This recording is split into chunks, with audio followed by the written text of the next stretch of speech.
Into our town the hangman came, smelling of good gold and blood and flame. And he paced our bricks with a diffident air, and built his frame on the courthouse square. The scaffold stood by the courthouse side, only as wide as the door was wide. As a frame as tall or little more, or than the capping sill of the courthouse door. And we wondered, whenever we had the time, who the criminal, what the crime, that the hangman judged with the yellow twist of knotted hemp in his busy fist. And innocent though we were with dread, we passed those eyes of buckshot at lead, till one cried, "Hangman, who is he? He for whom you raise the gallows tree?" He then a twinkle grew in the buckshot eye, and he gave us a riddle instead of reply. He who serves me best, said he, shall earn the rope on the gallows tree. And he stepped down and laid his hand on a man who came from another land, and we breathed again for another's grief. At the hangman's hand was our relief. And the gallows frame on the courthouse lawn by tomorrow's sun would be struck and gone. So we gave him way and no one spoke, out of respect for his hangman's cloak. The next day's sun looked mildly down on roof and street in our quiet town, and stark and black in the morning air, the gallows tree on the courthouse square, and the hangman stood at his usual stand, with the yellow hemp in his busy hand, with his buckshot eye and his jaw like a pike, and his air so knowing and businesslike, and we cried, "Hangman, have you not done yesterday with the alien one?" Then we fell silent and stood amazed. Oh, not for him, and was the gallows raised? He laughed with a laugh as he looked at us.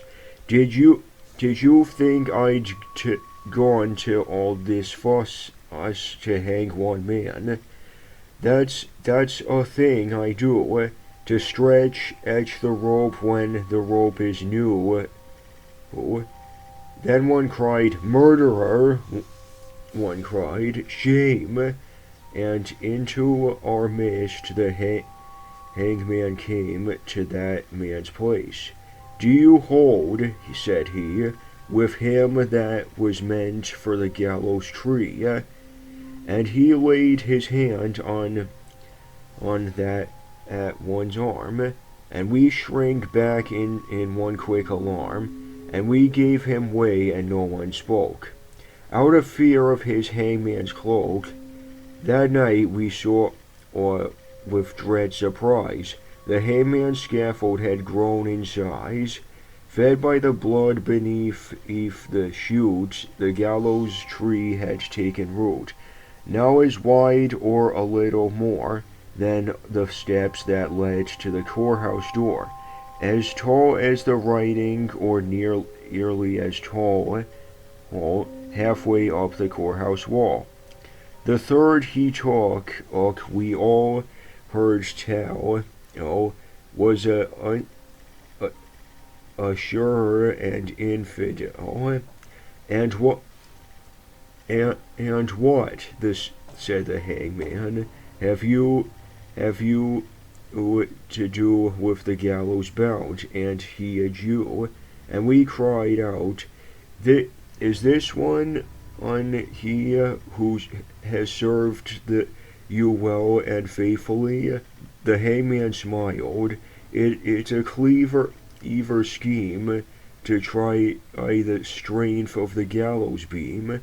The fourth man's dark, accusing song had scratched our comfort hard and long.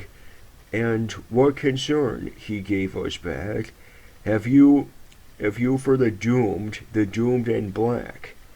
The fifth, the sixth, and we cried again, Hangman, Hangman, is this the man?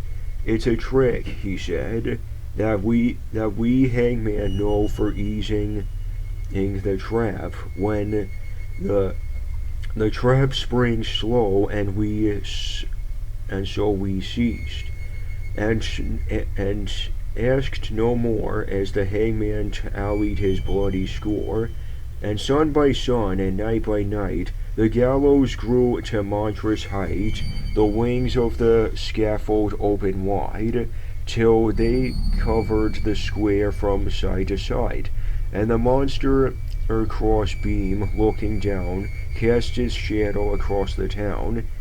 Then through the town on the hangman came, and called in the empty streets my name, and I looked at the gallows soaring tall, and thought, there is no one left at all for hanging, and so he calls to me to help hold down the gallows tree. And I went out with, if right good hope, to the hangman's tree, and the hangman's rope. He smiled at me as I came down to the courthouse square through the silent town, and supple and stretched in his busy hand was the yellow twist of the hemp in strand, and he whistled his tune as he tried the trap, and it sprang down with ready snap. And then, with a smile of awful command, he laid his hand upon my hand. You tricked me, hangman, I shouted then. That scaffold was built for other men, and I no henchman of yours, I cried.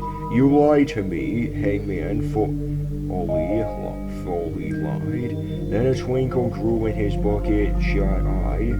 Lied to you, tricked you, he said, not I, for I answered, straight and told you true. The scaffold was raised for none but you, for who has served me more faithfully than you with your coward's hope, said he. And where are the others that I have stood, side by side in the common good?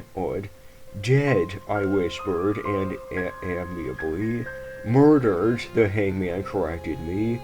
First the alien, then the Jew. I did no more than you let me do.